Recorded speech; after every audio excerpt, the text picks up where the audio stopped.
Once a fundamental part of the wrestling industry, managers have sadly fallen out of fashion within the sport in recent years. That's a shame. Managers usually were able to give a talent that extra something.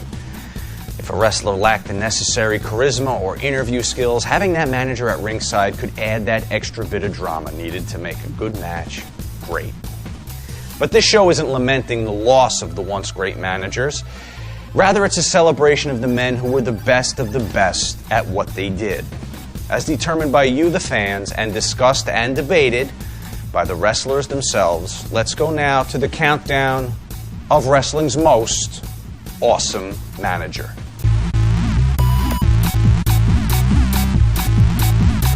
Number 5 may surprise some people, but during the time that managers were falling by the wayside, this guy kept the tradition alive just about as good as anyone.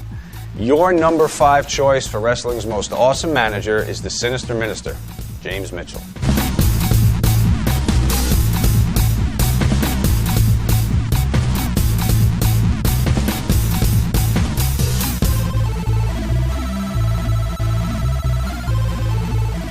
Huh. Who the hell is James Mitchell? Oh, he should be higher than that. James Mitchell should be a lot higher than number 5. He shouldn't even been in the top 20 because his gimmick sucked. I'm cool with him at number 5. All time? Who's James Mitchell? We're talking about Vandenballs, right? Okay.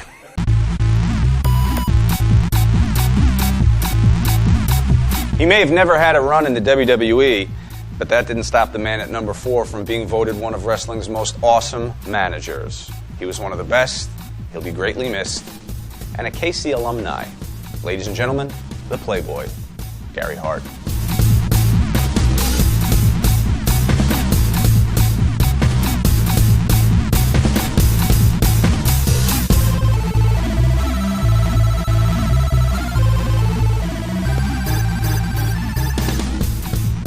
Oh, Gary was the man. Gary was the whitest black dude ever. My man, I want you to go in, do your job, get it done. Let's go out to dinner. Let's go do some things. After that, go back tomorrow and do it all over again.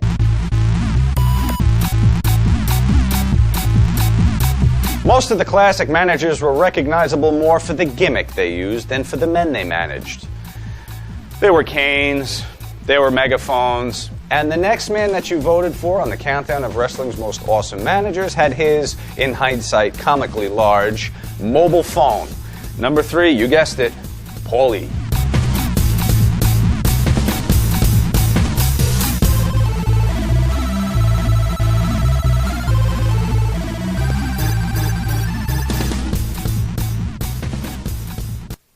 Awesome. All right, I put him in there. Ooh, as a manager? Huh. God, I'm going to have to say, yeah, as a manager up there too, yeah. I hate to say anything good about that man. Anything at all.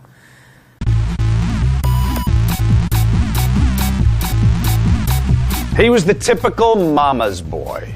Pear-shaped and nerdy, with glasses, always relied on a tennis racket when he was in a pinch. He was a manager the fans loved to hate, because each one of them knew that they could beat him up in a fair fight. And he just missed the top spot in our countdown of wrestling's most awesome managers. Here's your runner-up, Jim Cornette. Fans hate him. I love him.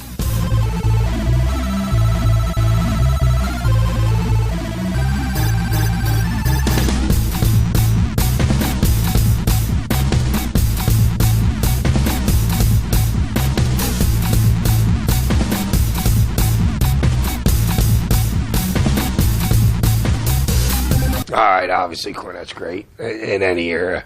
He should be number 1. He really should. I have a feeling I know who's going to be number 1, but my choice would be Cornette. And not just because he was my boss, and not just because he's a friend, and not just because he was my mentor and taught me almost everything he knows, but everything I know. Because he'll say that too. He taught me everything I know, but not everything he knows. Props again. Jim was a heat seeker.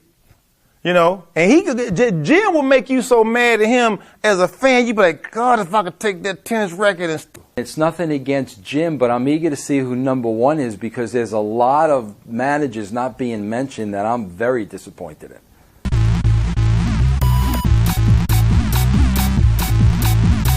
We get to the top of the wrestling's most awesome manager countdown, and here we've got no phones, we've got no tennis rackets, we've got no canes. All this man needed to manage his men to the top was that.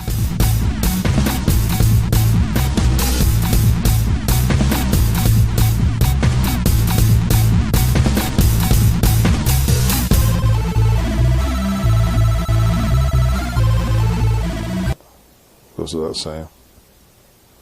Absolutely, without a doubt.